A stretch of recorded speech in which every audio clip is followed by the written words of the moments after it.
Good luck.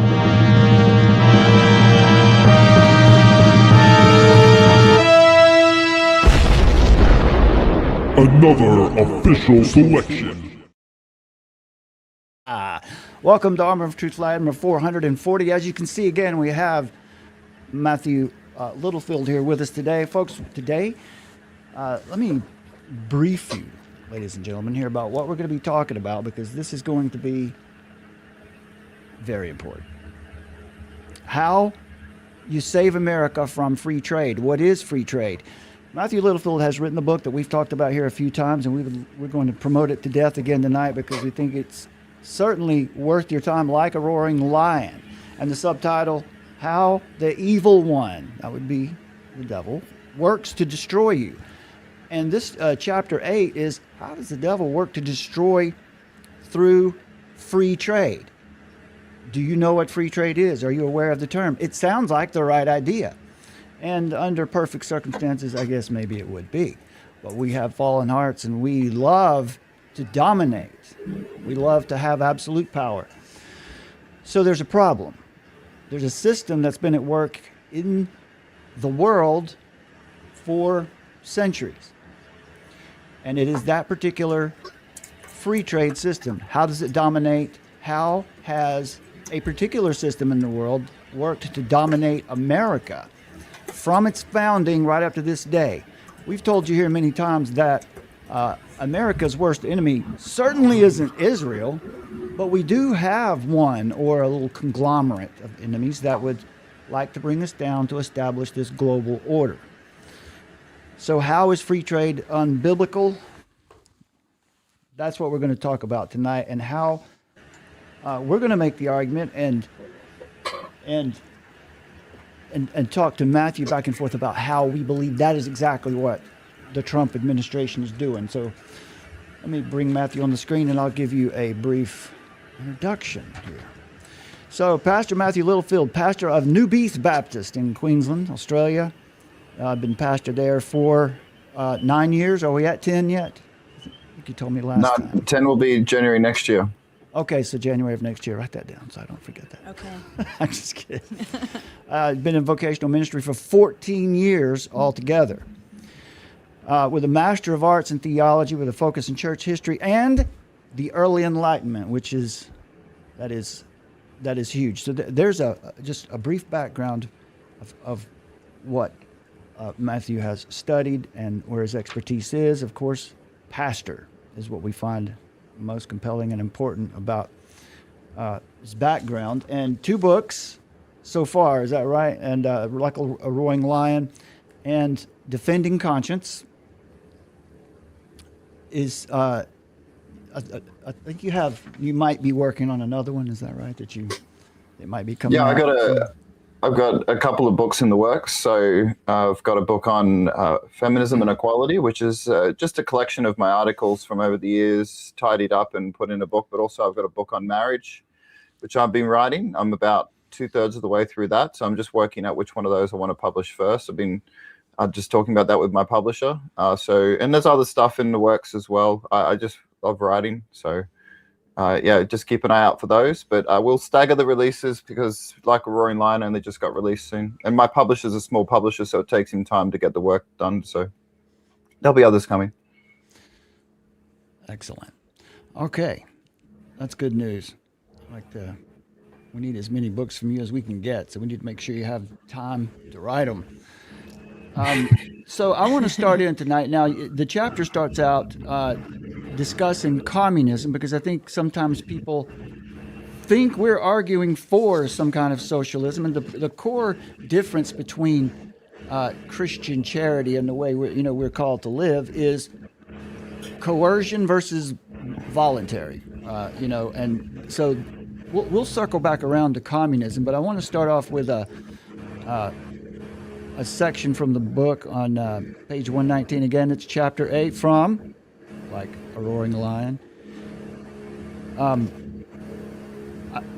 Let's see, before I do this, give us a background on this chapter before I dive into those specifics. Give us a background on why you thought it was important to write this chapter, how the devil destroys through free trade. Give us that background and then we'll dive into some specifics. Yeah, well, let me just address the communism capitalism thing at the start of this. The reason I started with I started just briefly, and then we can come back to it in more detail. The reason I introduced the chapter the way I do is I'm trying to encourage people. A lot of people just think it's free trade versus communism. That they think in binaries, and I'm trying to show people in the introduction that there is not just two positions on most issues. Like for example, there's not just two ways you can run an economy. There's multiple different ways. In fact, the terms capitalism and communism both come out of very recent history. They both really come from Adam Smith and Karl Marx. So sort of like the 18th, 19th century, got those competing ideas. But economies have existed back into the ancient world, and there are many different forms. So what I just want to do at the start is show, just because I'm critiquing what many people see as capitalism or what capitalism should be, does not mean I'm arguing for communism in any way. So I'll just say that at the start. We can come back to that in more detail. But the background of the chapter. So there's a few things which went into the background of the chapter. Firstly, from when I was very young Christian, I started to become really impressed with the way the Bible addresses certain economic issues. And many years ago, when I was just starting off as a youth pastor, I was running a Bible study, and we're looking at the book of Isaiah. And in Isaiah chapter 5, verse 8 to 10, around there, it talks about, woe to you who gather home to home until there's no room left in the land. And I remember reading that in my devotions and in my studies and thinking, hang on a sec, what's this talking about?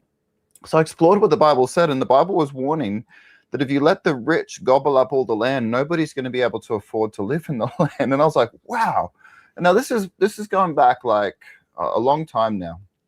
This would be back in 2010, 2011, where I was investigating this.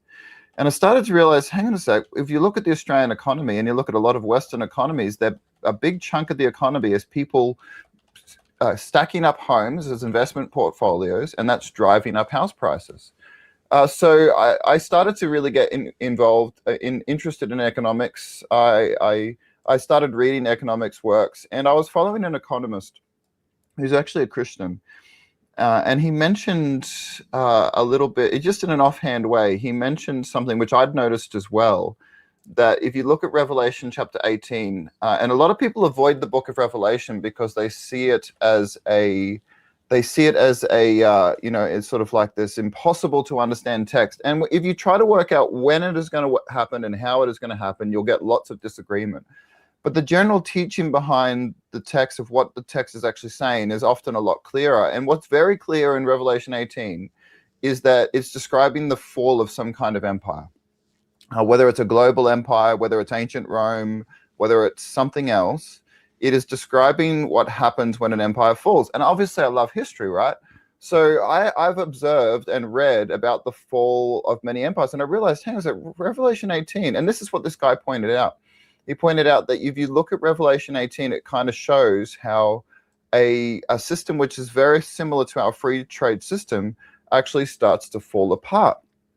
So those are like two of the links in the chain which led me to this chapter. Another link is a book which I highly recommend called 1177 BC, The Year Civilization Fell, by Klein. I can't remember his first name. I think it might be Eric Klein. I can't remember the first name of the author, but that's a fantastic book if you love history, because what the book shows is that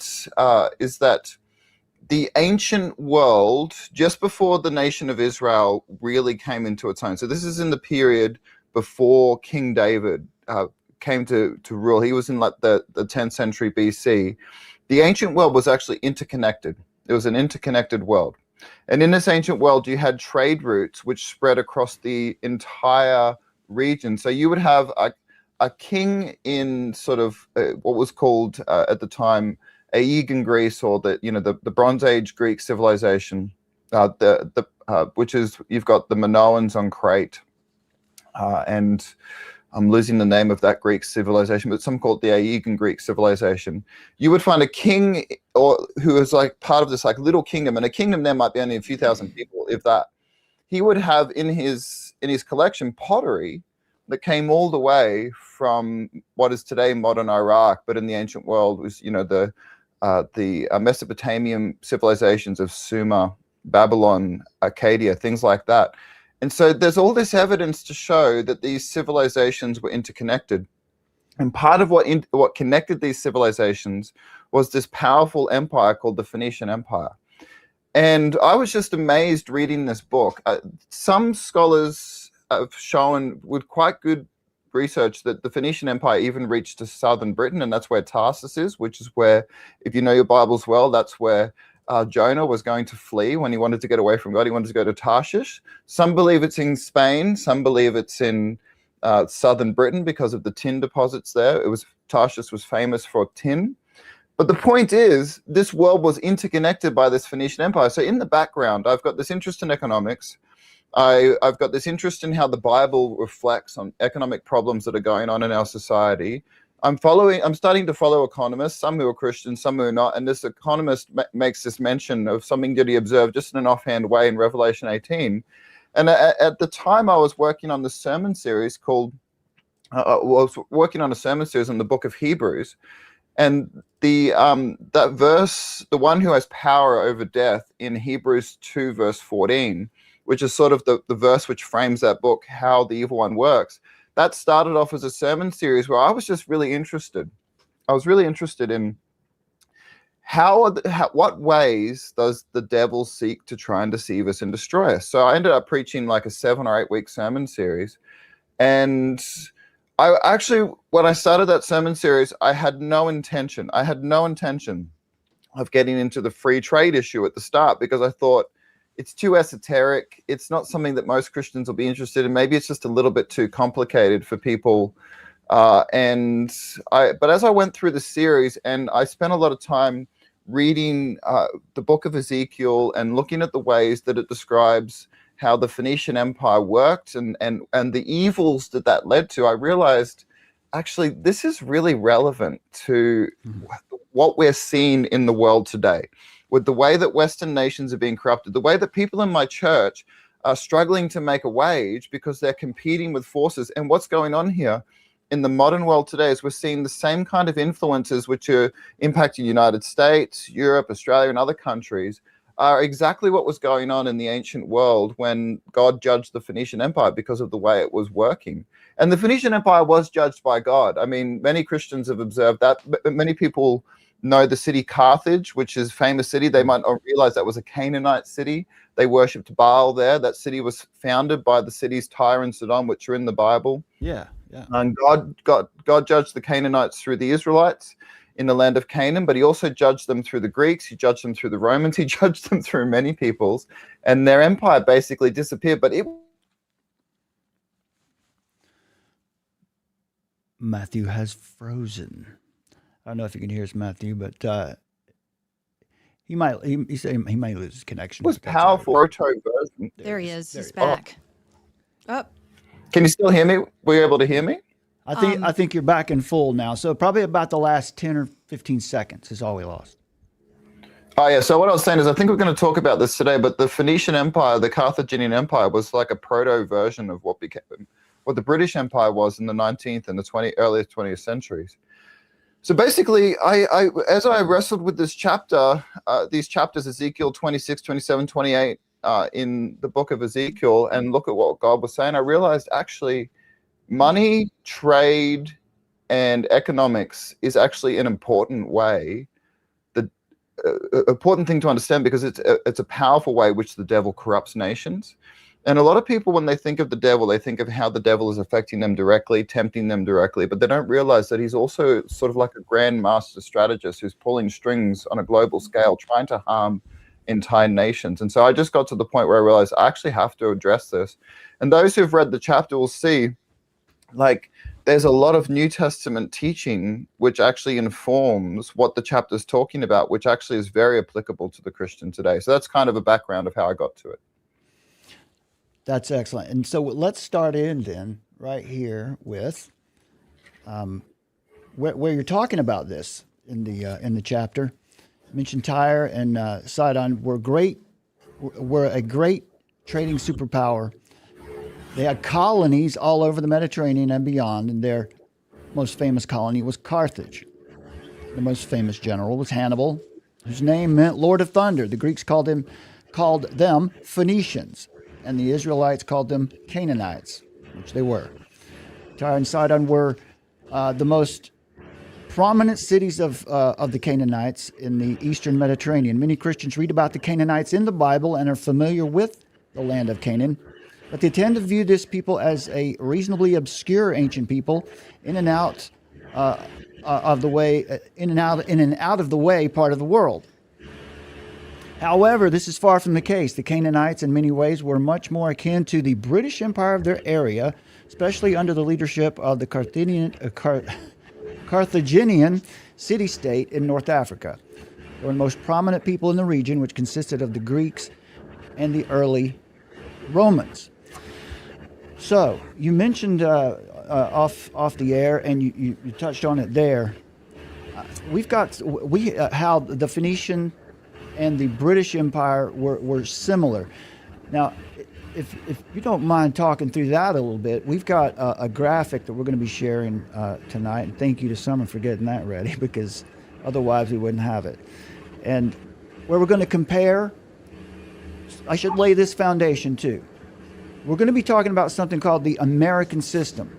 That is not the system that we're currently under, and it's not the system we've been under for at least the last 50 years, and probably longer. So when we say American system, we're talking about what's referred to as the Hamiltonian American system, where a nation will be independent. And specifically the war for independence, I wasn't taught this part of it, had to do with economic independence. I mean, that's kind of implied with Boston Tea Party, things like this. But we're talking about a system of nationhood that produces its own, it's a manufacturing nation. It's industrialized. And it's sovereign. And as Alexander Hamilton said, our primary free trade agreement is the Constitution. And what he meant by that was inside the United States, the states would be able to trade freely with one another, but when it comes to other nations, no, we have to balance the playing field here with tariffs. The founders were not originally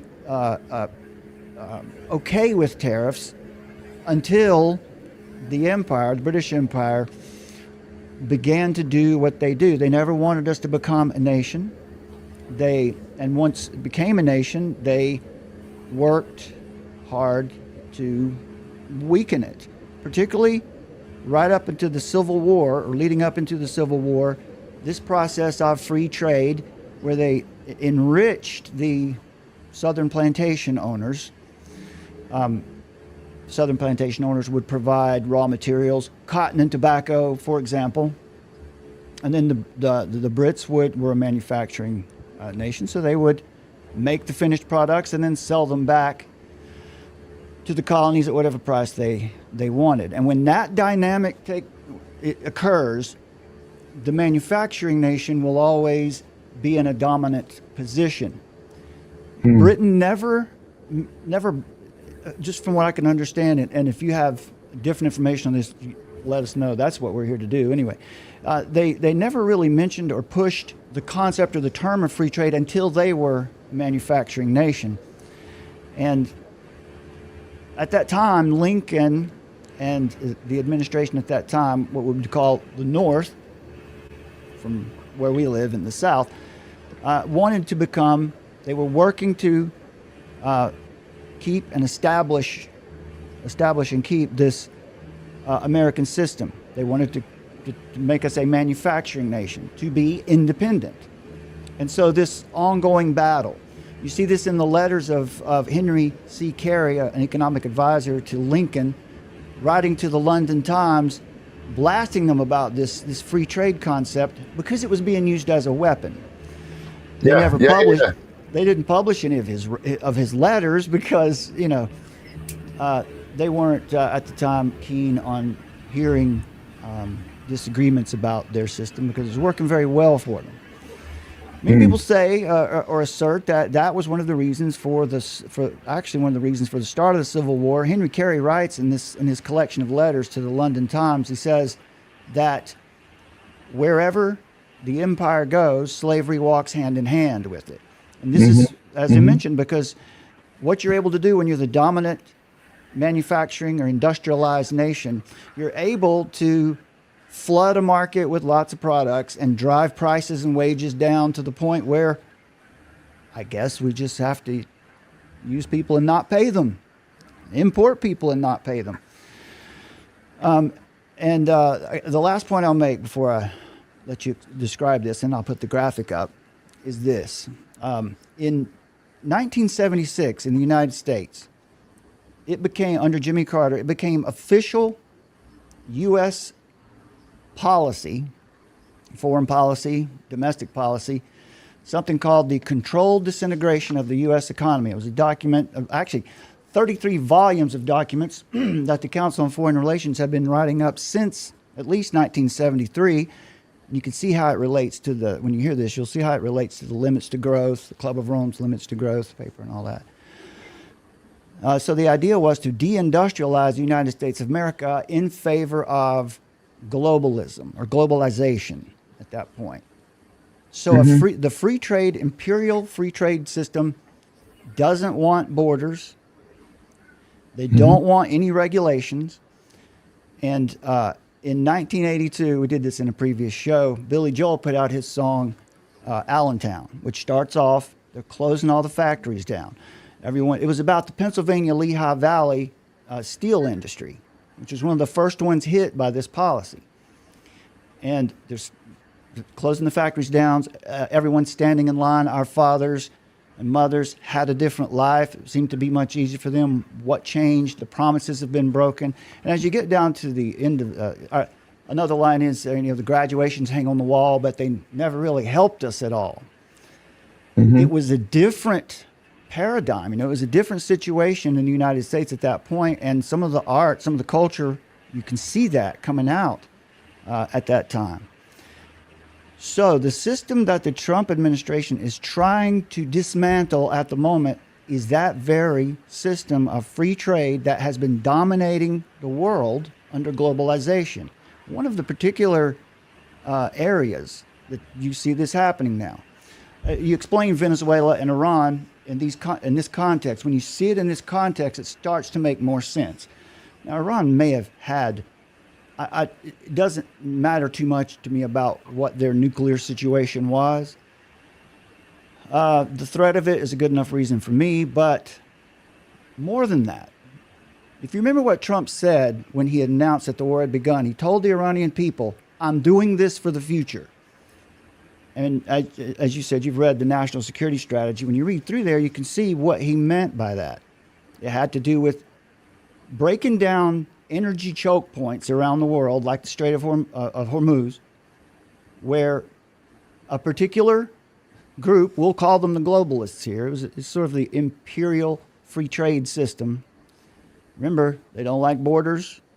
They want to do what they always did, but it's not just Britain, of course, now. It's throughout Europe. So what Iran represents is the primary chess piece on the board for that, what I guess we could call the liberal international order, the rules-based international order. One of the primary chess pieces, because whenever there is an unstable Middle East, they have, through the Muslim Brotherhood and several other proxy organizations or military organizations, terrorist organizations, that they have worked hand in hand with. The Mark Curtis book, which I can't remember the title of right now, talks about this in depth. You don't even have to get through the introduction to see clearly what's going on. When they keep that region unstable, they're able to benefit wildly through the oil spot markets in the UK.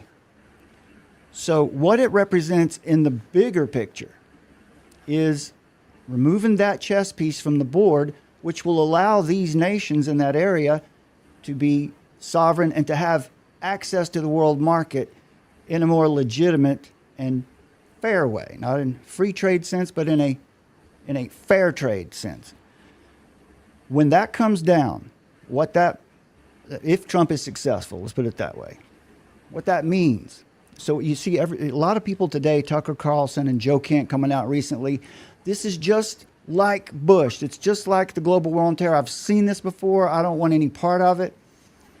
But the administration has told them.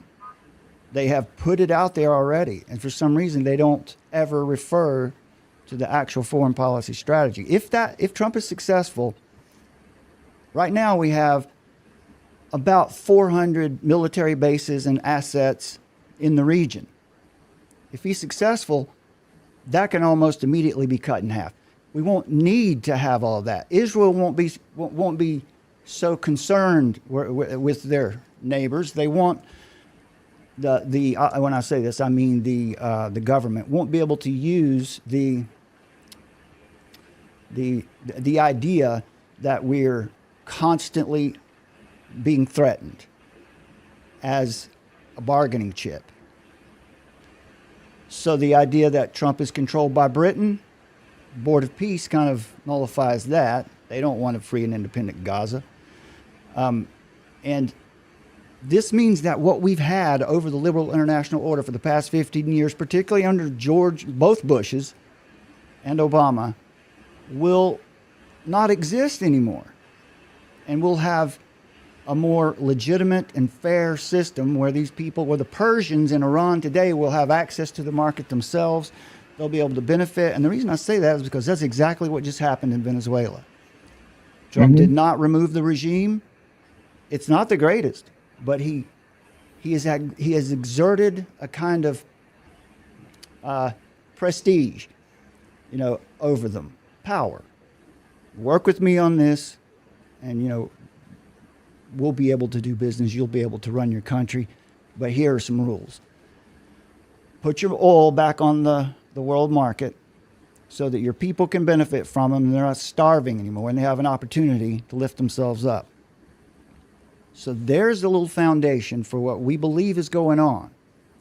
And I think we have evidence for that. Now, what we love to hear from you is more about this similarity between the Phoenician system and the British imperial system and wherever else you'd like to take it. I probably won't give any more monologues like this. I want to hear more from you.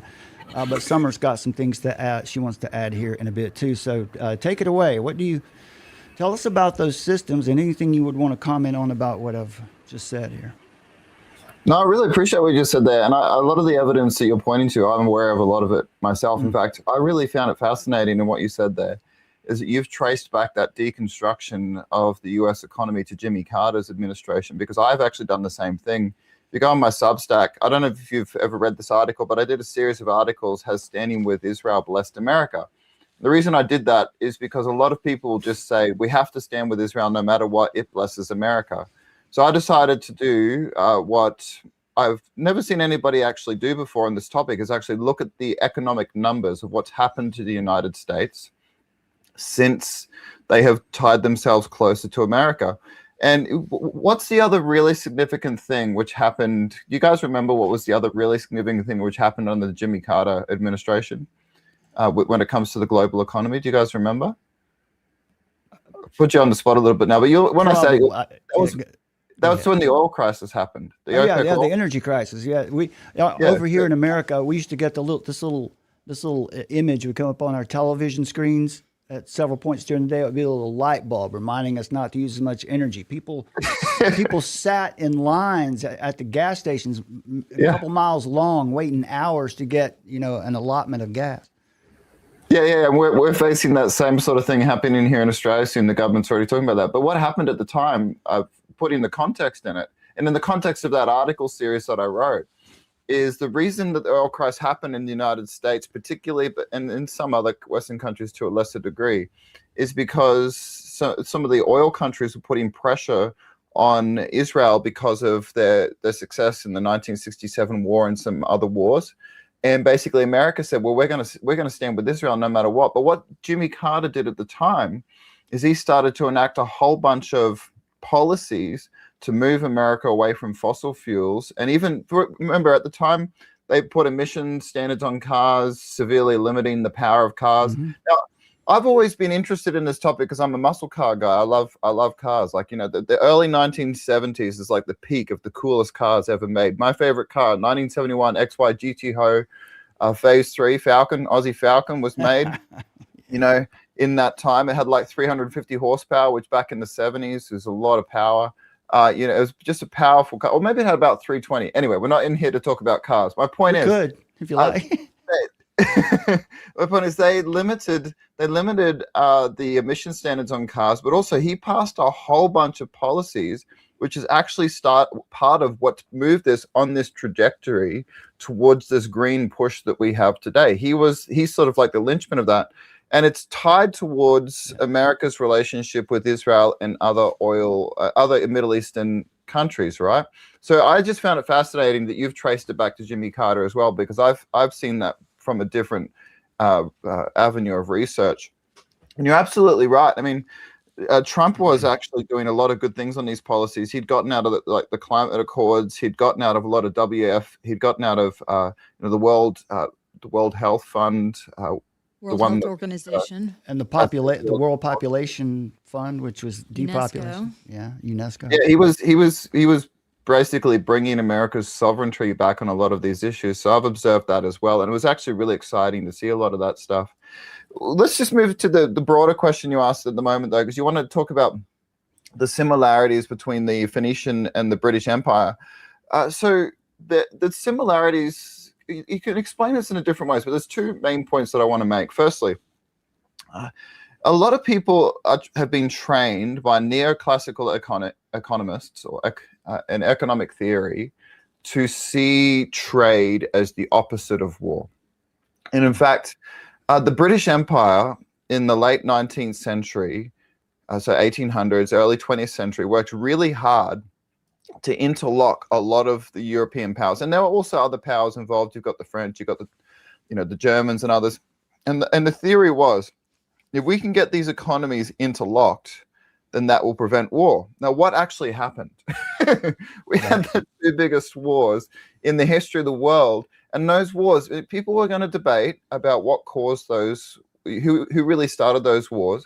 But if you look at them in the context of empire, what they were really about is that the dominant empire of the day, the nation which ruled the seas, did not want the land power of Germany on the European continent to get too powerful. It was fine to work with France. It wanted to keep Germany number 3. And so basically, Britain's involvement in those wars to keep its trade powers dominant is what turned those wars into regional European wars into world wars. And what proves that reading correct, I think, is if you look at the 19th century, you'll see that France and Germany went to war multiple times together. Sometimes France won, sometimes Germany won. But Britain stayed out of it after the early 1800s when they got involved with Napoleon. Like basically all of Europe got involved to stop Napoleon. Britain stayed out of it for quite some time and just focused on their trade networks. But then when they wanted to defend those trade networks, it led to two of the largest wars in the world. And that is because the dichotomy of distinguishing trade from war is a false dichotomy. Trade is actually, and it's particularly free trade, or trade dominance is actually a very important hand in the, not hand, what do you call it? I'm looking for a particular word here. You guys won't know what it is because you can't get into my mind right now, but range of options, that's what I'm looking for. It's a very important option for a government to use to crush other nations. So trade is not just a neutral thing. People think of trade as a neutral thing. War is an aggressive thing. No. Trade is often very aggressive. And the ancient Phoenician Empire knew this as well. And so I actually mentioned this very briefly because it was relevant to my sermon on Sunday, about how the ancient Carthaginians, one of the things which made them powerful is that they controlled the oil trade of their ancient era. In their ancient era, the oil trade was olive oil. And olive oil was sort of like one of the lifebloods of the Mediterranean economic system. People used oil in their lamps. I preached on the parable of the 10 virgins. So you got the virgins with their lamps. Some have extra oil, some have no extra oil. The wise ones had it, the foolish ones didn't. And I basically showed how what Jesus is saying here in this parable is if you don't have enough oil for the journey, you're going to run out. The equivalent today is fuel for cars, right? So that's why I brought it up in the context of the sermon.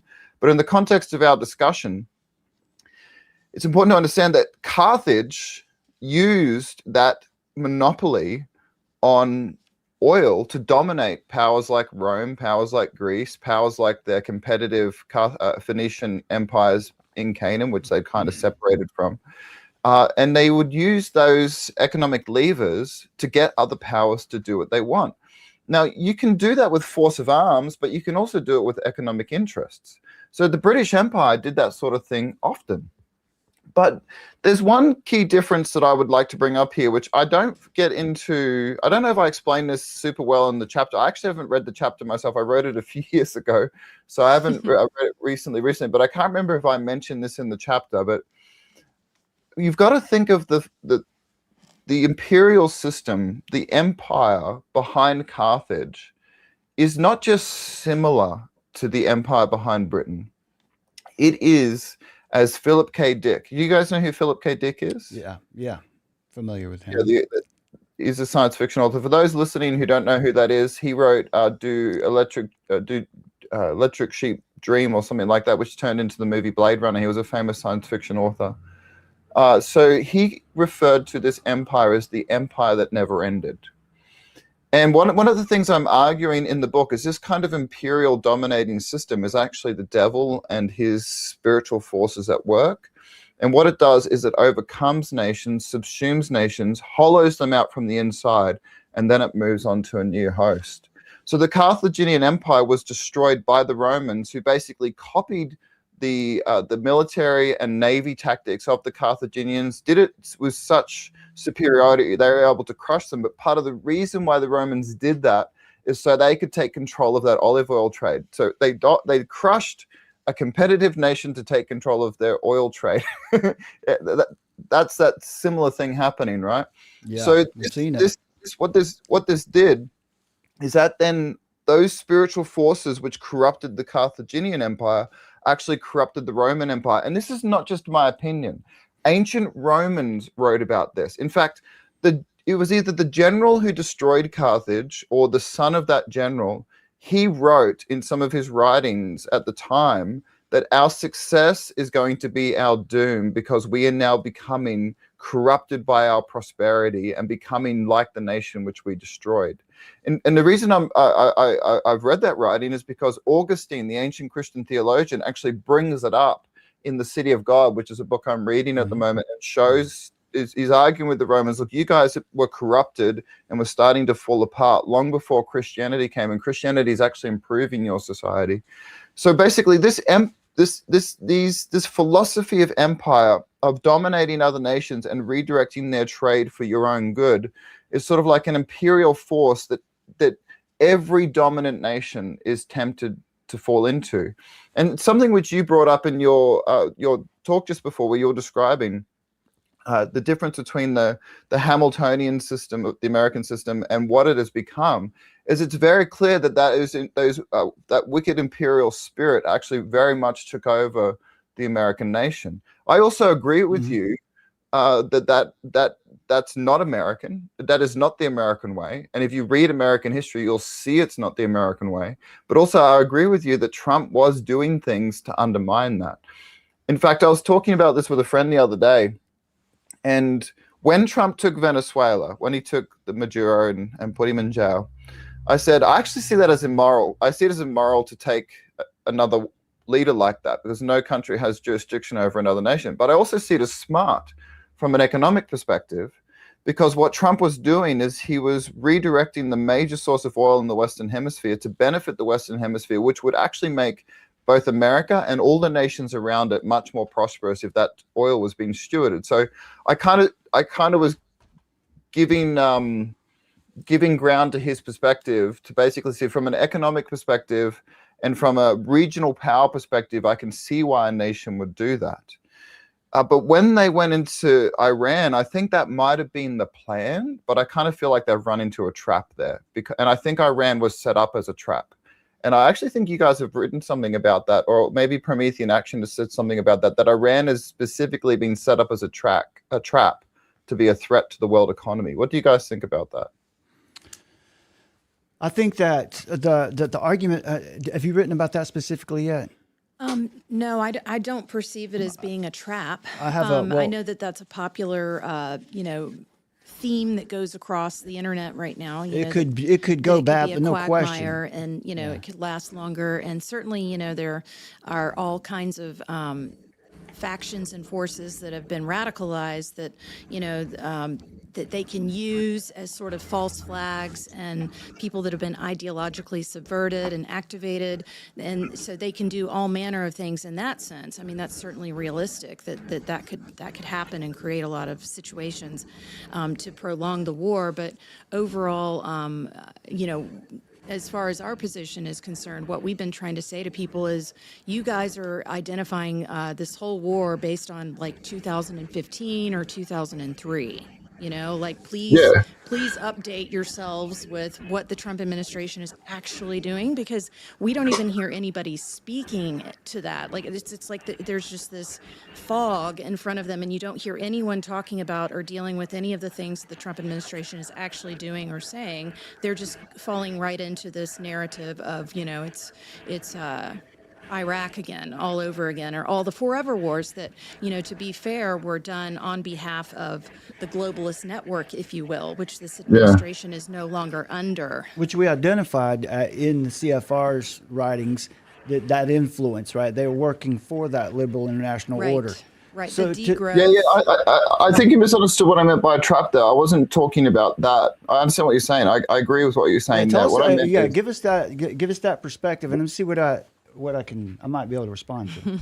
Yeah, it might have been one of the Promethean Action videos I watched, so not from you guys. I thought maybe you shared the video, but in some of those videos, they've mentioned that basically the city of London has set up the nation of Iran as this kind of like overhanging threat over the world economy, that we can tank the world economy whenever we want. That's what I was meaning.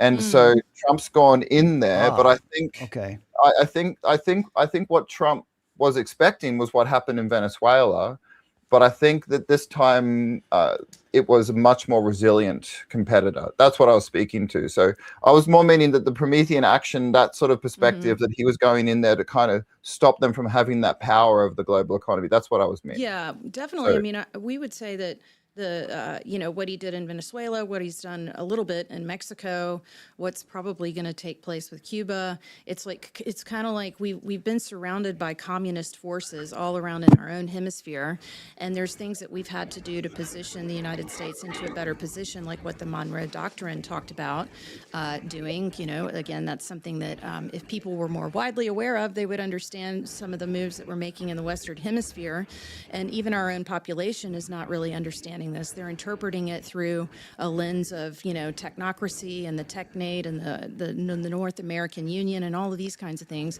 But I would say that I do also, in my analysis, I do feel like Iran and what's gone on over there, I think it's a just war situation in the sense of we do have accountability for what the United States, the role that the United States played in the situation that Iran is in right now. To go correct that, I think that's just war.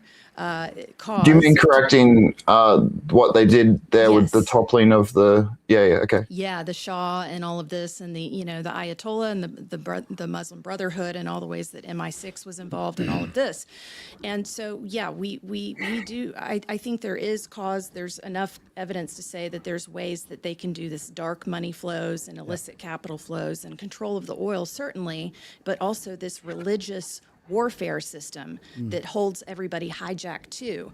And so that whole system, and the Board of Peace cannot flourish, which everybody, shows very positive, like there's a lot of positivity coming out of that Board of Peace, the people that are on board in the Gulf region that want to see that region stabilize and move forward. So it would be peace through construction. So I do. Emphasizing sovereignty as well. Yeah, and emphasizing sovereignty. Like let's not not do this degrowth agenda that the CFR outlined, where everybody, goes into basically neo-feudalism. Let's actually build all of the, let nations have sovereignty under the American system of political economy. Let's go this way. And then you see people in the Gulf, different Arab nations coming together and investing literally trillions into the new American system, Trump's new plan. So The big point there, though, continue, but I want to point out that the leader of the Board of Peace is Trump and will remain to be him, Yes, I guess, right. as So long as he wants. Yeah, because he feels like, who else can I trust, to make sure it goes in the right way. I think he believes in that concept of sovereignty. It's we're trying to think the best of him, because today I'm sure it's in social media that the opposite is the case. So Right. what to speak is Iran a trap? Now, of course, I would certainly expect that to be a play. Yeah, I would think they're going to try to make it a trap. Right, and they might do it So, after the fact. yeah. I think, though, Yeah, that so there are you- two things that she mentioned: the Board of Peace. The Peace through construction. two big arguments against Trump and Iran today.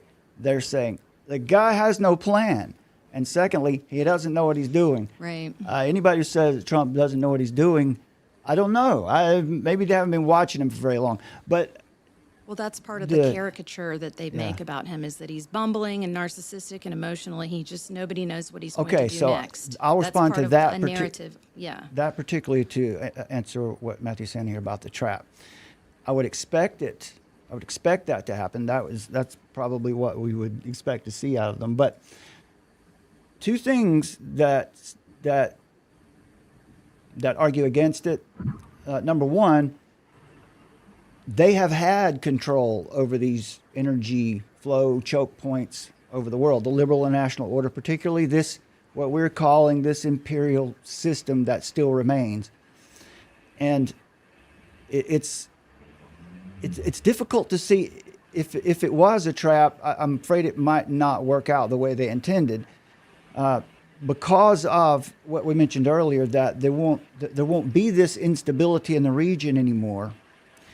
And secondly, and I think maybe more importantly, Trump has no plan. The Board of Peace has been established for a while, right? It was one of the first things he got started once he came into office. So when they say that, Abraham well, Accords. you don't have a plan for after Iran is over, this thing is going to descend into chaos because we can't afford to be there and keep it. Well, we won't need to be there to keep it up. That's what the Board of Peace is designed to do. That's another one of those things. The national security strategy and the Board of Peace is never mentioned by the critics at this moment. Yeah. So we put in a lot of faith in the Board of Peace. I grant you that. But we watched that first meeting from the Board of Peace, and the positions they put forward emphasize sovereignty. Like in Gaza, for example, they want to build an infrastructure. They want to set up an economy. And then in 10 years' time, they want to give this back to the people, the ones that left, come back, and let this be its own, I don't know, state. I don't know how they're going to deal with that, but it will be its own autonomous. It'll have its own economy. It'll be able to survive with a system set in place. Now, there have been there's some language in that the Global Peace put forward. They mentioned the term sustainable development. And a lot of people from the bloggers, what do we call it? How do we call them? Alternative media space. Alternative media, that's the best. I don't want to call them conspiracy theorists because, these are good points. Independent media. So they point to that, sustainable development. They don't define sustainable development. The UN doesn't own those words. The way the UN defines sustainable is, I guess I could be cynical and say to sustain us in our positions, but it really means manage to decline over time of absolutely. That's exactly what they mean. I've written about that. By sustainable development, they mean depopulation, deindustrialization, and then Orwellian. And then the other one was that isn't even just an assumption. You can actually go and read that in their early documents where they use it and explain that's what they mean. They've written about this, so absolutely correct. Yeah, no doubt. I guess the last point there was on the Board of Peace what was I saying? Sustainable. Oh, the way the Board of Peace defines sustainable development is sustainable in the sense of sovereignty, to be able to sustain yourself, as being a competitor within the larger marketplace. So, I would expect I would expect them to try to set traps. As I told Alex Newman when we did an interview with him a couple of weeks ago. Yeah, Liberty Sentinel. I said, those of us who are the voting base, I believe that if we believed in it then, and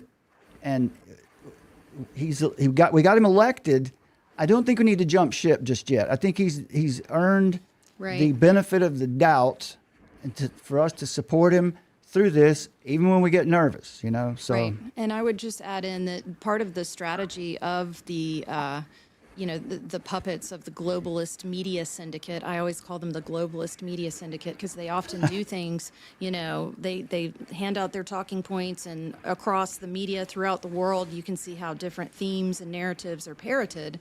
And one of their things that they really do is they capitalize on just fear. And so what they'll do is they'll just put out the scariest possible scenario, and they do that because they know that people are going to be they're going to respond to that emotionally. So that also is something that I'd like to just point out, is that the greatest threat that the United States faces right now, especially going into the midterms, is the psychological operations that are happening. So they're going to catastrophize every single thing that they can in order to create doubt and uncertainty and fatigue and apathy within the population.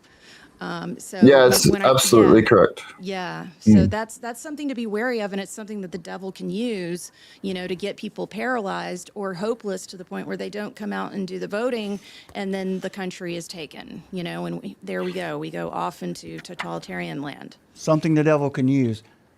Summer is a master of the segue. So let's go back into the chapter and have you. What we'll do is, as we go through this, we'll kind of lay out the difference between the American system and the British system, particularly. I think I kind of did that already, but so Matthew and Summer now, because Summer has got a really good grasp on this chapter. She just came through it again today. Why don't you, Matthew, lead us into, from what we're talking about, and some of the most important points from your chapter, and particularly why is free trade, why is it not biblical? And take it wherever you'd like, though, because. Yes, you did such a great job of hashing out from the Old Testament. Maybe start with some of the Old Testament. Yeah, let's go back where free trade is evil, as you stated, which you've clearly made your case in a very eloquent way, and then some of the New Testament instances. And I guess like page 200 maybe, or wherever. Yeah, well, I mean, that imperial system, that free trade system, it's basically like a drug dealing system. It's designed to get you hooked on the supply so that you become dependent. It has been a drug dealing system. And it has literally used drugs. Exactly right. Drugs are a part of it. In fact, it's not a coincidence that whoever the dominant power is for the last few centuries has also controlled the opium trade. So that I use that illustration deliberately because there's a double meaning there. But the actual free trade system itself is basically, it's very simple at the core. As a Christian, we believe in God, and we believe God knows what is best, and God created us to live within boundaries. God created all aspects of our life to live within good boundaries. So, for instance, the Bible is pro-sex, but it's within the boundary of marriage, and it's for love between a man and a wife, but also procreation. The Bible is pro-making money, but you need to consider the poor, and you need to not exploit the workers. So whatever aspect of life that you think of, the Bible gives us the clear boundaries within which God wants us to live within. And as Brad explained very, very eloquently before, free trade system does not believe in boundaries, does not believe in borders, it does not believe in sustaining populations. It is really a form of exploitation. And it's a form of exploitation which is sold as a form of freedom, which is exactly what the devil has always done. The devil is so good at this. He doesn't need any new tricks because the old tricks work. He sells you freedom when it is actually slavery. And what the Bible shows, if you look at the Old Testament system, for instance, a good example of this, is in the Old Testament system, the people of Israel, you got the 12 tribes of Israel, 11 tribes were delegated their actual inheritance, and then the 12th tribe, the Levites, were not given their own inheritance. They were to share an aspect of all the other 11 inheritances. So those 11 tribes were to give the Levites land, places to live amongst them. They were to help supply them through their tithes. And the Levites were in a lot of ways the civil servants of ancient Israelite society. They performed a lot of civil but also religious functions. Now, within that system of the 12 tribes, they had their allotments of land, which they were given. And the Israelites didn't ever fully conquer the full borders of their land. They got pretty close. They got reasonably there. But the way it was to work is, so if you're in the tribe of Dan or you're in the tribe of Naphtali, you have your land, and your land is an inheritance which goes to the next generation. Now, you are not supposed to sell that inheritance in perpetuity. You could sell it, but that land was supposed to, at the year of Jubilee, revert back to the original family owners. And if there was no family alive, it would go to the nearest kin. We see an example of the nearest kin inheriting land and what comes with the land with Ruth in the book of Ruth. That's why there's that situation where Boaz has to talk to the other relative because he's actually closer to Naomi than he is. And the other relative's like, yeah, I'm okay to let it go. But because Boaz is the kin, that term, kinsman redeemer, that's what that's talking about. So the way this system was designed, it's actually a brilliant system when you think about it. And look, for people listening here, I'm not arguing that we have to bring back what the Old Testament says and apply all the Old Testament law to our lives. That's not my argument. I'm just reflecting on the wisdom of the Old Testament system and why God set it up. So the reason God set it up this way, right, is so that within a generation, say Brad and I lived in the same town, and I made some poor business decisions, and Brad sort of like, he lives down the road. He could buy my business and profit off that business for basically a whole generation. And then at the end of that generation, he would have to let it be sold to like my grandson or whatever, right? So that's the way the system is set up. You keep the wealth within the family, but you also allow a modicum of free trade within the network. So the network, you can trade freely. Like I can sell my cow to Brad. Brad can sell his goats to me or whatever, right? And there's no restrictions on that. But the land which he grows his herds on and the land which I grow my herds on, that is my family land. And at the end of each 50-year cycle or 49-year cycle, you have the year of Jubilee, which resets everything back. These boundaries, what they did is they allowed people to build wealth, but what they did not allow and what they were supposed to stop was generational poverty. Now, what a free market system does is it entrenches generational poverty, because what it does is, in that same situation, I make bad business decisions, I sell my land, the person who owns it, it's theirs for as long as they want, in perpetuity. They don't have to give it back. What happens is then my kids and my grandkids, they are economically disadvantaged. Now, in the next generation, it might not be too bad. They can turn things around. However, if things don't turn around within a generation, what happens is you've got a situation where this group over here owns all the land, and this group over here, they're being born into a situation where they have no opportunity to buy the land. And that's how you get sort of like the equivalent of a feudal system, where you have a small landed aristocracy which owns everything, and everybody else is either a poor freeman who just wanders around looking for work, a journeyman as they called them in medieval Europe, or they're a peasant who is tied to the land, who has no opportunity to get it. But the system in the Old Testament was structured to stop this from happening. Another really good example in the Old Testament is tariffs. So Trump's tariffs policies were awesome. I think there's been some developments with the Supreme Court. You guys might know more about this, where they've undermined some of that. But his tariff policies were brilliant, because what tariffs do is tariffs allow you to invest into your own economy so you can make the stuff you need, and it puts a barrier on external forces coming into your economy and disrupting stuff. What free trade is designed to do. So in the Hebrew system, you are not, in the Old Testament, the Israelite system, and this is a beautiful system. And in fact, there were Christian civilizations which copied this in sort of the medieval and the early modern era, and it actually works very well, made Europe very prosperous. The way it works is, in ancient Israel, you could not charge interest when you lent money to someone who was part of Israel.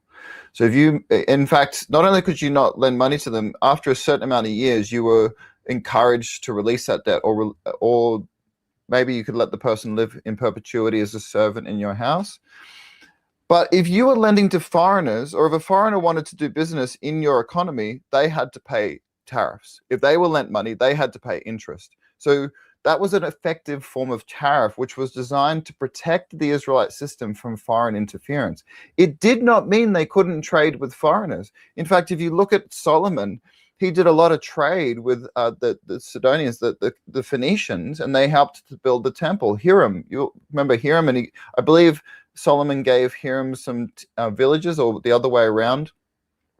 Basically, so the Bible didn't forbid trade, but it set up trade within the biblical system to benefit the local population, not foreign predatory investors. Whereas free trade basically makes the financial elites of the world, gives them the ability to use investment in a predatory way to undermine markets around the globe. And that is exactly what happened to the United States. The financial elites have hollowed out manufacturing. The same thing happened to my country. The same thing happened to Europe.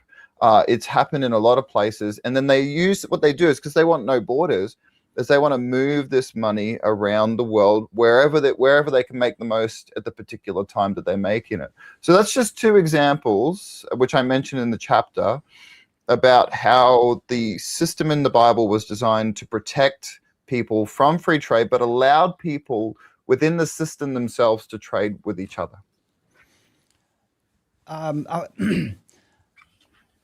want to talk about, I want to bring up Abraham and Lot for just a second, but when Summer and I were prepping for this today, we were discussing this, we got into a discussion about land use.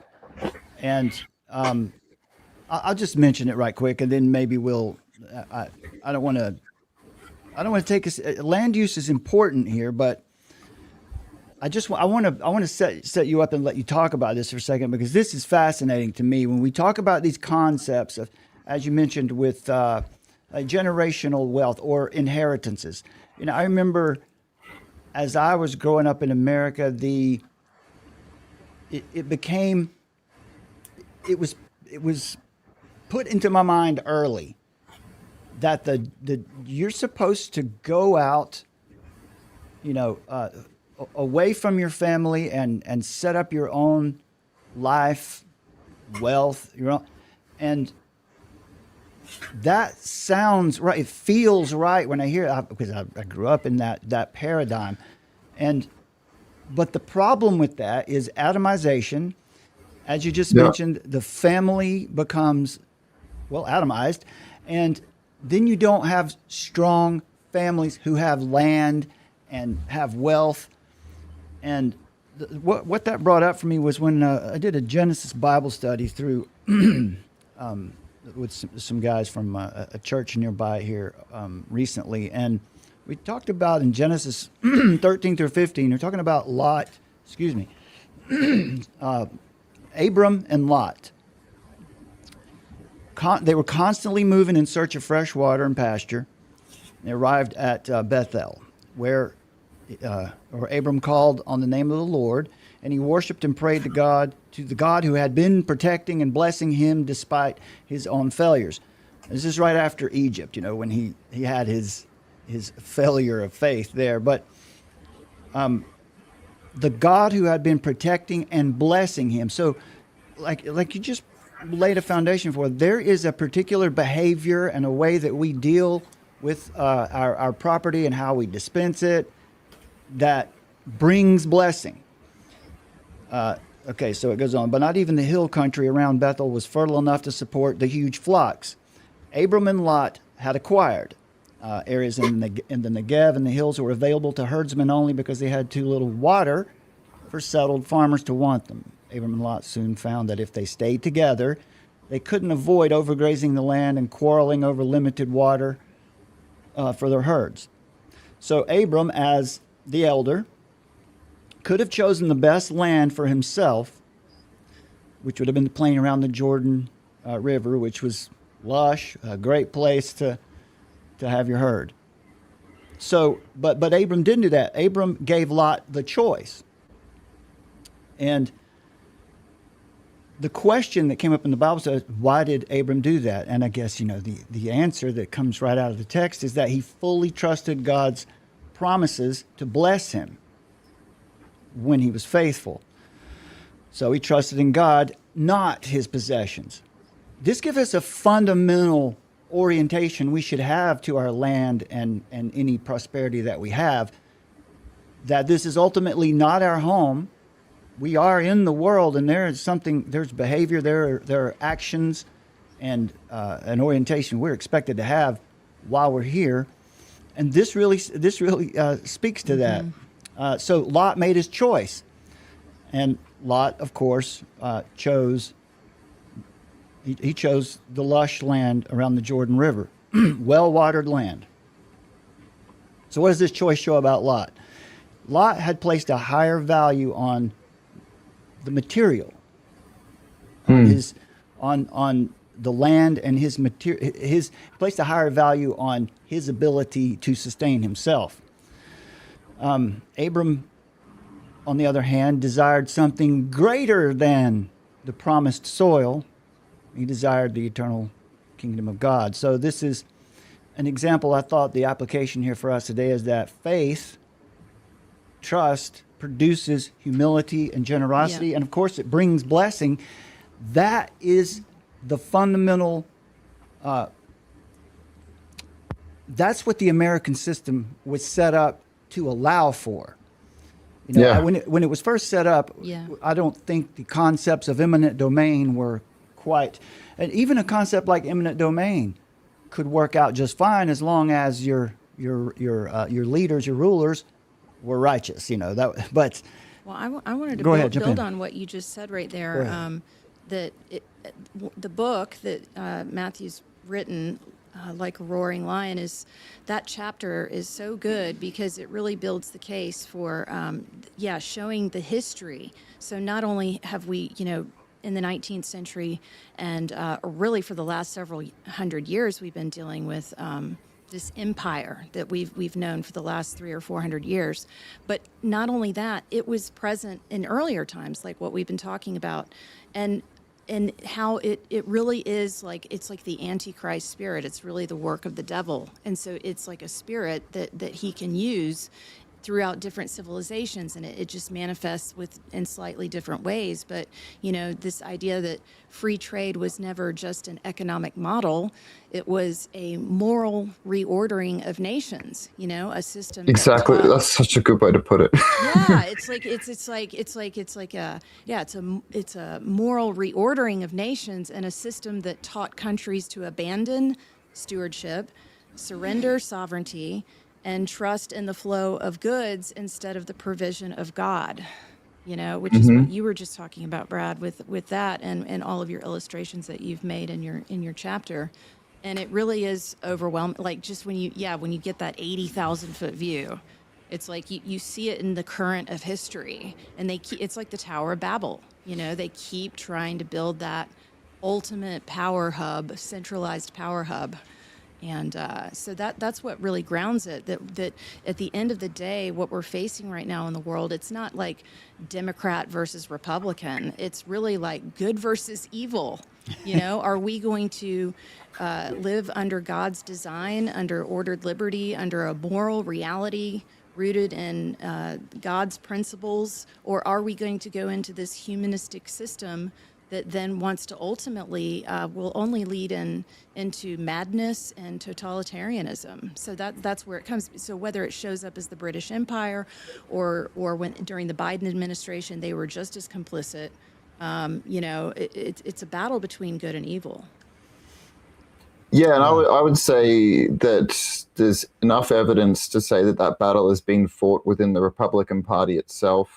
You can see it, and obviously it was, the Biden administration was just fully a servant of it. I mean, many other administrations have been, but it's this temptation. It's the devil's. It's a version of the temptation that you shall be as gods that the devil gave to Eve, and to think that, you know, we're the people who are actually going to be able to rule the world and benefit from this. But really, all the things which the empire does to make itself strong also undermines its ability to remain strong. And you look at the manufacturing power that America had in World War II, it's actually phenomenal. I didn't realize how powerful America was in that war until I read a book written by a Russian guy called The Chief Culprit, where he actually shows how much America gave to Russia to fight the Nazis. They gave America gave Russia more military equipment than the Germans were able to build themselves for the entire war. And don't forget, they also were supplying the United Kingdom, and they were also fighting Japan and out manufacturing Japan at the same time. So when you think about that power, but now you look at the manufacturing base, and like relative to Australia, you guys still have a decent manufacturing base to build from. So it's not fully gone. And if that can be rebuilt, and like you said, that reorientation of the economy, the problem is we live in a culture today which thinks of human beings as economic beings to serve the economy, where it's the opposite. The economy is supposed to serve the people. And when your economy, like what Brad was saying before, you were talking, Brad, about how you were just from a young age were taught, you raised in a culture where you just move away from home, build your own wealth, own structure, own family, do it all on your own. Like, and there's that sort of idea which became popular, I think, amongst the boomer generation. I don't think it was before that. And it was very popular in Gen X as well. That basically, when your kids turn 18, you kick them out of home and they got to do it alone. Like I was raised with that. Like I was raised with that idea. And I just felt like 18 was just cut off. But at 18, you might have finished your education. You might have a trade. I would recommend getting a trade and then go to university if you want to after that. But you're still starting off life. And the Bible says a righteous man leaves an inheritance for his children's children. It's not just about raising people and then kicking them out. Your job is done. Families are to work together. And I know this part might be a little bit controversial, but a lot of people look at the Jewish people, right? And they're like, well, why do they have so much wealth and so much influence and they're so small? But one reason is, I believe at least, even though they're not believers, is they know what these principles in the Old Testament say, and they practice that to some degree, which keeps stuff within their family networks to some degree. And they're not the only ones who do it. I've noticed that Chinese people do that in Australia. I've noticed that Indian people do that in Australia. One thing that we're observing in the housing market right now, which I think the government should put an end to, they let so many foreigners come here and buy homes. It's making it hard for Australians. But I got to give credit. I don't actually blame the foreigners for what they're doing. They're just taking advantage of a good situation. I get what they're doing. But what they'll do is they'll come here and like 3 or 4 families will buy a house on a street. And then they'll save up, and then they'll buy 2 or 3 more houses on the street. And the combined economic input of all those families goes towards buying all those houses until over time, they each own their own home. I've seen that being done by multiple different minority communities in Australia. So in other words, there are peoples who get this. They get this and they apply it. But for some reason, the Western cultures, the European cultures have been trained to forget it. And we need to remember it. And what I find amazing is that we have all these principles in the Bible, both in the Old Testament and in the New Testament, and people have just forgotten this. Yeah, I agree. I think that's why you see, the Antichrist spirit, which is, harmonizing within the globalist / Islamist / all the isms, feminism, and all of this. Its prime target is the biblical worldview. So whether that's coming through Christian or Jewish people, because it's that biblical worldview that they want to annihilate and get rid of, because that's the thing that brings the blessings. That's the thing that, keeps families strong. If they can atomize us and get us to forget all of these wisdoms and truths, these things that keep the grace, that keeps God's grace upon us, essentially, we're sort of like, if we lose that history, then we go into oblivion. So, that's not going to happen because God won't let that happen ultimately, but that's certainly the goal that they aspire to, is to try to get rid of God out of our public square and certainly our legal system as well. So I think there's an important point to make here too. When we have the difference between the American system, which it appears the evidence indicates that this is what the Trump administration is attempting to return to. One of the pieces of evidence, another piece of evidence for that is at Davos back in January. Well, Marco Rubio in February at the Munich Security Conference said we're not going to be these glad escorts. I always mess it up, but we're not going to continue in this managed decline of our own nation. We're just not going to. Things like that come out. But then also at Davos back in January, Jameson Greer, who is his official title is he's an ambassador of sorts, but he is an economic advisor. He gave an address at what's it called, the America House or something over there in Davos, a new place they set up where they have their own talks and lectures. He gave a presentation about the American system, Hamiltonian system. Yeah, he starts out. He started out with a speech that said on December 5th, 1791, Alexander Hamilton presented his reports on manufactures, outlining a strategy to free the United States from economic dependence on the British Empire.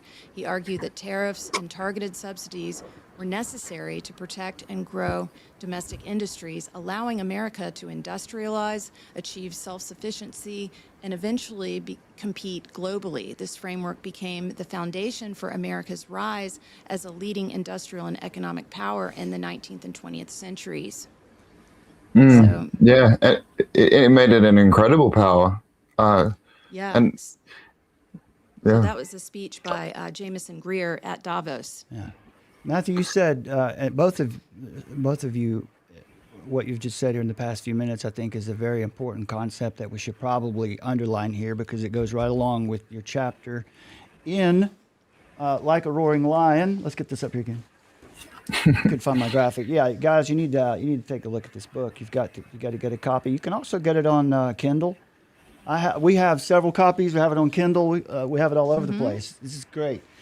So the concept that we wanted to mention here is, you said that this economic system, the imperial system, the liberal international order, you follow its philosophical roots back to British liberal philosophy, and I think this is probably something that you've probably studied with focus on the Enlightenment. Is there is a line of philosophy running through British liberal philosophy, that starts off with, it ends up in utilitarianism, and basically John Stuart Mill. Yeah, yeah, and so what it basically does is that it establishes that mankind is a beast to be managed.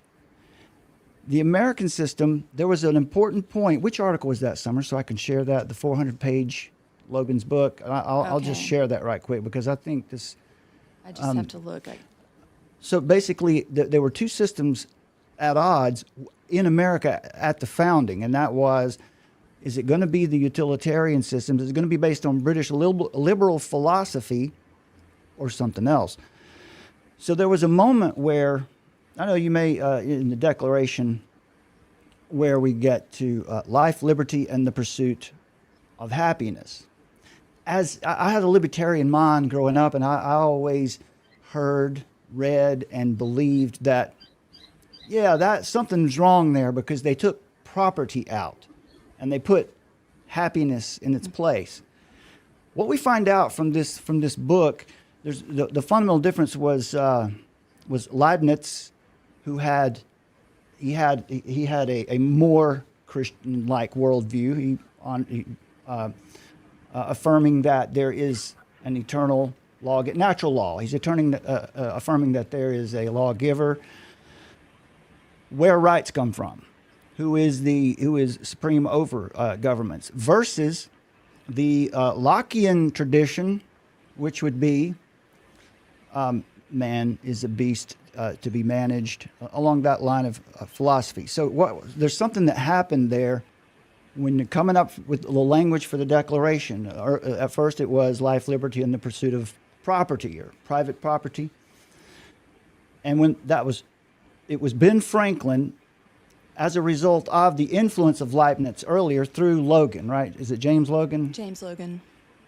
Who has a 400-page book, right? That was just sort of hidden out of history. It's been very difficult to find, but it was rediscovered in 1969. okay. So and what it was saying was, it was founded in this world, this more Christian worldview, the theistic worldview. What happened was, it was actually Ben Franklin too. We've heard a lot of weird things about Franklin, but it was Franklin who suggested, no, let's take this idea of property out and put happiness in. And I always thought, well, look at that. That's going to hurt us. Doesn't that feel like communism or socialism? But it wasn't the case. Franklin had been influenced by Logan and this Leibnizian perspective of the theistic worldview. We're not denying property. We want to have, our pursuit should be life, liberty, and happiness, which in their sense means virtue, pursuit of virtue, which is, in our worldview, leads to happiness, of course. So we need a higher concept there than just property. How do we dispense of our property once we have it? We need to be virtuous. This is a really interesting thing that I've really had to change my thinking on recently about what that particular change meant. Yeah, Go ahead, it just shows that it just shows some of the early traces where you can see there was an ideological subversion. So the idea of that is that this manuscript has been obscured such that people would not even understand accurately what the Declaration of Independence was actually trying to say and communicate. So in other words, it's kind of like, the lost Dead Sea Scrolls or something of how to interpret the founding of our nation. So it's one of the early indicators, the fact that it's still being suppressed in a lot of ways. Like, I think there's a copy of a copy at Guilford College about 93 miles away from us, but there are not so many copies of this manuscript, and I believe the original one is in Philadelphia right now. But it's like I don't even think you can check it out. You can come in and you can look at it, but it's been very obscured and of course demonized and all of this. But if you want to find it, Brad, to just bring a face to it all, it's located at the bottom of the article. Not Iraq 2.0 plus Trump isn't Israel's chump. Okay. If you go all the way to the bottom, almost, you'll see. Okay. Where, yeah. Yeah, I'll pull this up on the screen for folks as we're going. So, Matthew, it's really this idea that there's a fundamental worldview battle going on all the time. Right. And I need to ask you, too, while we're here at this point. It's really like the devil's way or God's way. Yeah. I mean, that's what it's, you know what I mean? Like, it's really quite... Even by God's common grace, his providence, there are certain actions that can be blessed and certain some that can't. Yeah, you just scroll almost down to the end. Well, let me ask Matthew, how are you doing on time right now? Because we got started a few minutes late because we were so I was giddy to talk to you. So how long do you have left? Maybe for another 15, 20 minutes, and then I'll probably need to finish up. But I got it marked. Okay. So as I'll look for this that Summer has, we'll pull it up on here. But where should we go next in your chapter on free trade in Like a Roaring Lion? Well, we could look at what it talks about in the New Testament. So a lot of people are like, well, okay, Matt, but we're Christians. We don't live by the Old Testament. We live by the New Testament. But the New Testament also puts a lot of boundaries around how we use our wealth. I mean, I was heavily influenced by libertarian philosophy at one point, only for quite a short period. And I mean, I did a lot of reading on Lockean philosophy. I mean, America and Australia both have Lockean systems. They've got different emphasis, but they both draw their systems from that Lockean sort of Hobbesian political philosophy. The idea of a social contract, the idea of, the equality of man in nature, and all of that sort of stuff.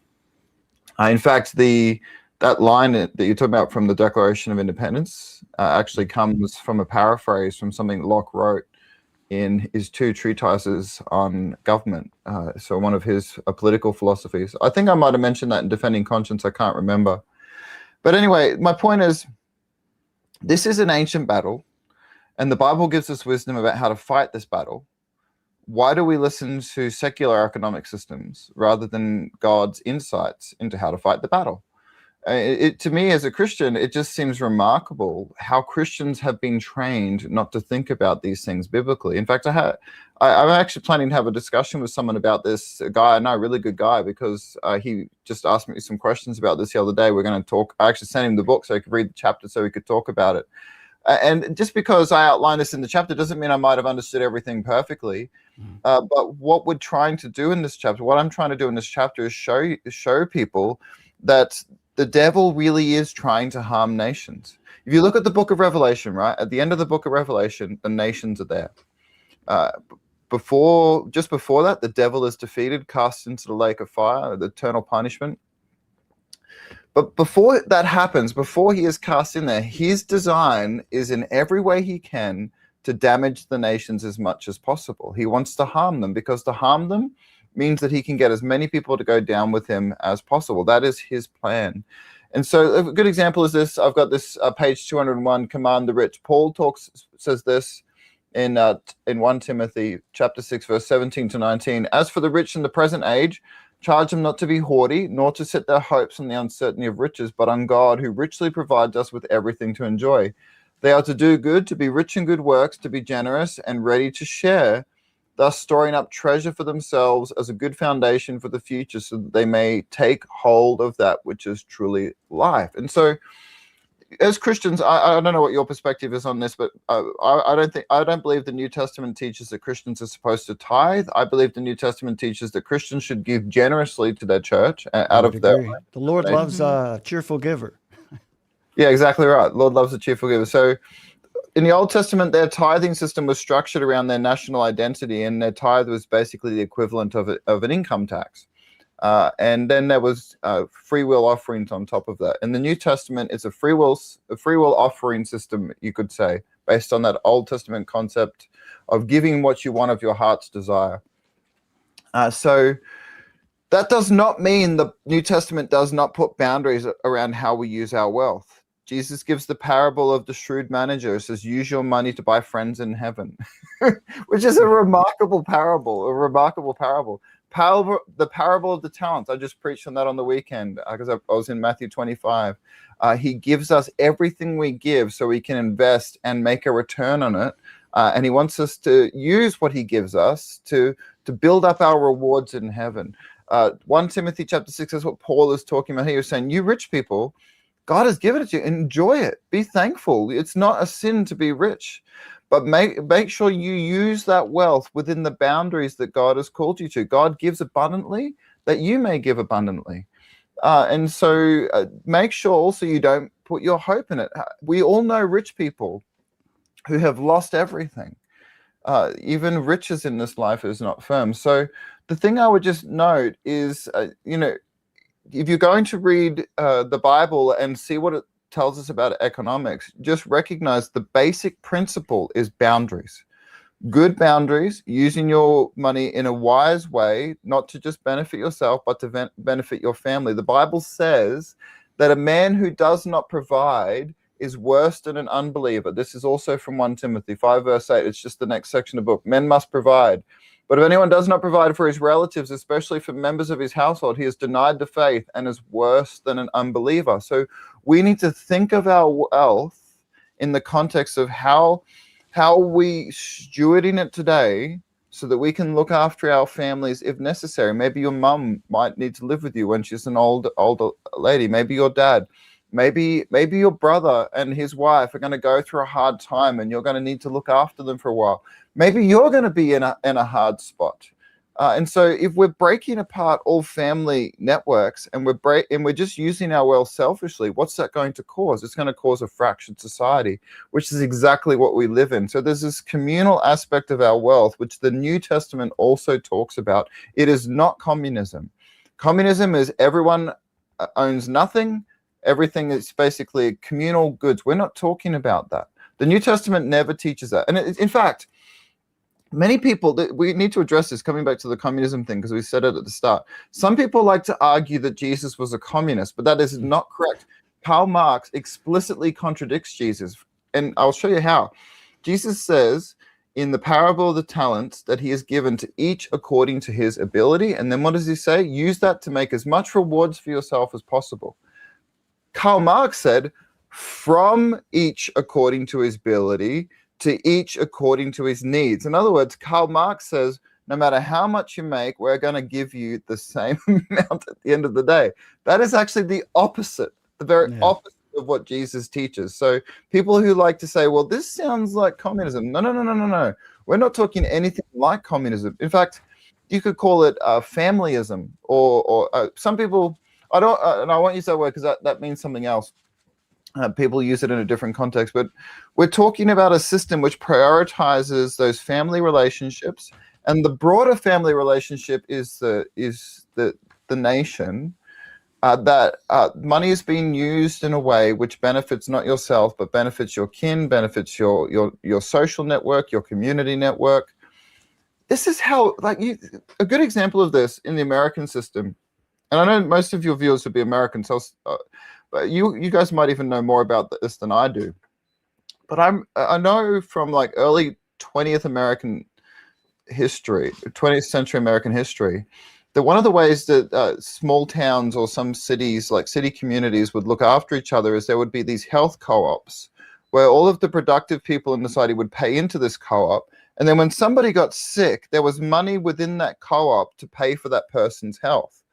Now, that's a very wise system. It's not the same as an insurance system, but it's a wise system for two reasons. One, if everybody's invested in it, then everybody has an ownership in it and a responsibility to look after their own health. But there's also that community aspect. When somebody's struggling, they're not just out on their own going bankrupt because they don't have the money to pay for their healthcare. There's a community pool to draw with him. So I'm just showing these kinds of community systems have been done even in recent times in our own nations in ways which are incredibly wise, which help people. Another cool example I saw of this was this church in America. I can't even remember the name of the church, but they did this funding drive where they actually paid off every single person's debt in the church. I can't remember even how big the church was, but the people in the church gave to that church, and the members of the church, they managed to get each other out of debt. Isn't that just an amazing picture of what Jesus Christ has done for us? When Jesus proclaims the year of the Lord's favor, he's actually looking back to the debt jubilee system, which was set up in the ancient days for Israel, and applying that in a spiritual way to our sins. So I just think from a spiritual perspective, you've got to recognize the New Testament talks about some of this stuff as well. And the basic concept is boundaries, love for one another, and not being selfish. Amen. I think there are a couple themes that I drew out of your chapter 8 and Like a Roaring Lion. Major spiritual concepts that are definitely implied there, and some of them mentioned directly. Idolatry, how wealth, possessions can certainly be idols to us. These are, jump up here, there we go. Those are kind of the obvious idols, but it's the hidden idols that I think are most deadly. I read a book called Gospel Treason over the last year, which deals with how to find idols in yourself, and I was shocked at how many I have, that I'm still trying to kill, to defeat. It's those hidden idols that are most deadly. Things like expectations. Things should be this way, and when they're not, I'm gonna be upset about it. Self-sufficiency, stewardship is definitely, it comes out of this chapter. And I wanted to mention, because you brought it up there, a parable of the talents is something that I find fascinating too, because for what it actually means, particularly when you see the two servants who have invested it and brought a gain on it. These are God's good gifts to us, and we're instructed to steward them well. And the third servant was not just rebuked, but it seems, cast into outer darkness. It seems like this one was never with us to begin with. Do you think I'm reading into the text with that conclusion, or what do you think about the way Jesus described the third servant there. No, I think you're right. You're absolutely right. Okay, Actually, I might have put this on Substack the other day. I think I put up a little comment about this, but a lot of people don't realize that because they think of when given the talent. A lot of people think I'm just like the guy with one talent. I don't have much talent. I don't have much to offer. But a talent was worth 6,000 denarii, and a denarii was a day's wage. So a talent is worth 6,000 days worth of labor. Now, if you just count days in a year, that's 16.4 years. If you count if you count weekends, 5-day work week, that ends up being about 23 years worth of income. In other words, the point of that parable is that God generously gives, and then he says, now you make rewards for yourself out of my bank account. And then when you've stewarded that, I'm going to give you even more than you can ever imagine.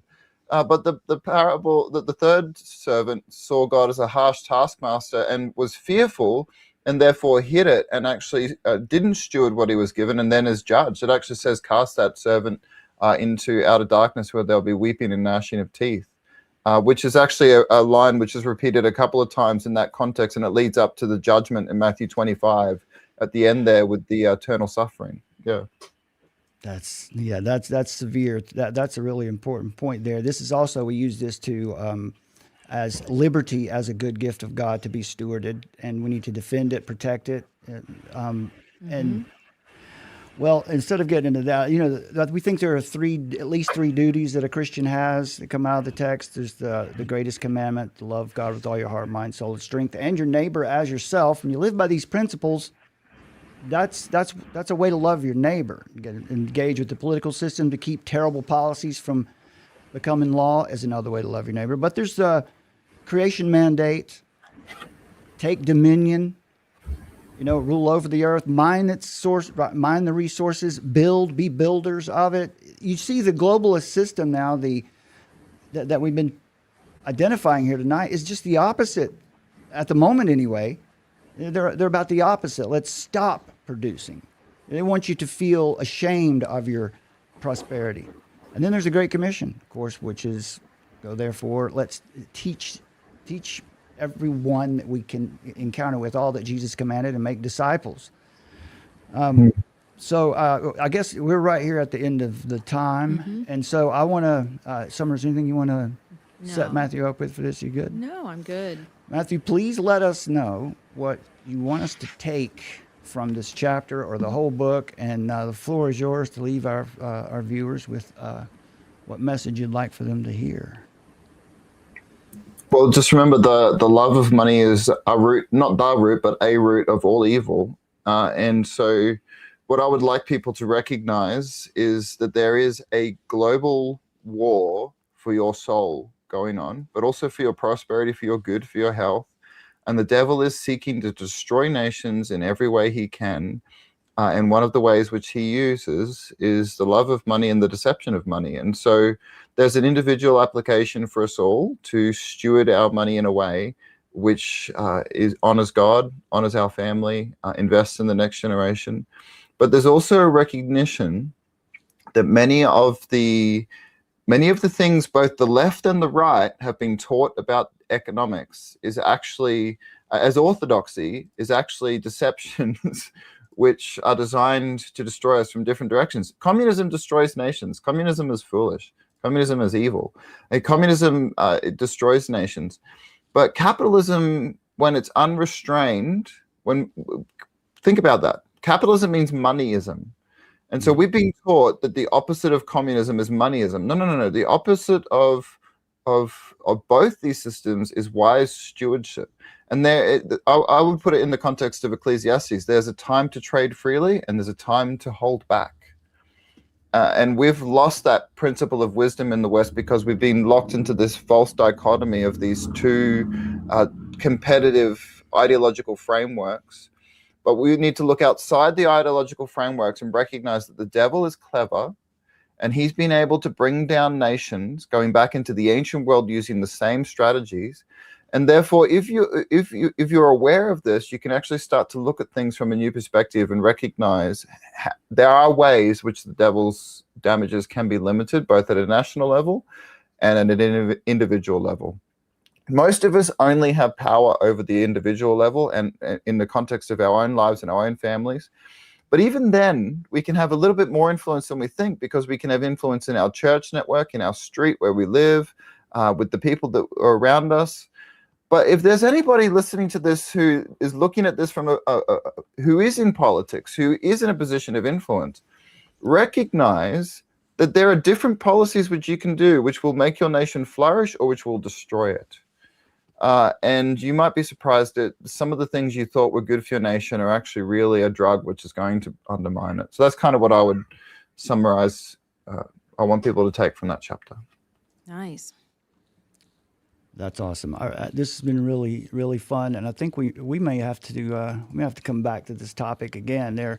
Hopefully, we're going to work through every chapter of this book together over time, which is a book that we really want people that engage with our work to have and to digest it, because there's plenty in there for you. The chapter on how the devil destroys through conspiracy is particularly important today. And every chapter is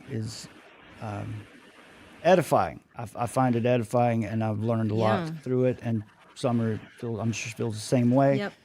So, folks, look this up and get yourself a copy of this. Matthew, thank you for being with us again. It's been a lot of fun, and I look forward to getting with you again here as soon as we can, whenever we can, and we'll see where we go next.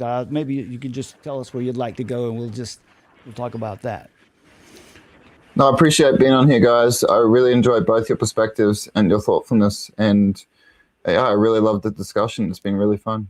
Yeah. It's awesome. It's great. Anything you want to say on the way out? All glory to God. Amen to that. All right, Matthew, thank you for being with us. And folks, we'll see you again here very soon, Lord willing. God bless you. Good night.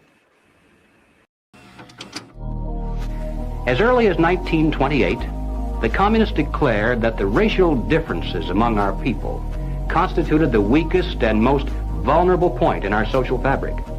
By constantly probing and straining at this one spot, they calculated that eventually the cloth could be torn apart and that Americans could be divided, weakened, and perhaps even set against each other in open combat. The average American, they say, soft and decadent. He'll become paralyzed with fear and panic. He'll run away and hide and do nothing to interfere as they strike at the community's power centers. Any all-out revolution must create a state of crisis wherein almost all of the male population would be forced to remain in their homes because of its affluence. It has waxed soft. The motive force behind its life drive is its endless pursuit of prestige, conspicuous consumption, and sensual pleasure. After the stage is properly set, America could be brought to her knees in 90 days. Ladies and gentlemen, the organization behind these preparations has almost unlimited financial resources. Our enemies are deadly serious about their task, and it's nothing short of national suicide for us to continue to ignore their plans and their progress. The strategy calls for the quiet conversion of our government. They have one and only one solution for all problems: more government, and then more and more until it's total government. In 1943, the following directive was issued from party headquarters. It read, "When certain obstructionists become too irritating, label them after suitable build-ups as fascist. Label them as fascist or Nazi or anti-Semitic, and use the prestige of anti-fascist and tolerance organizations to discredit them. In the public mind, constantly associate those who oppose us with those names which already have a bad smell. The association will, after enough repetition, become fact in the public mind."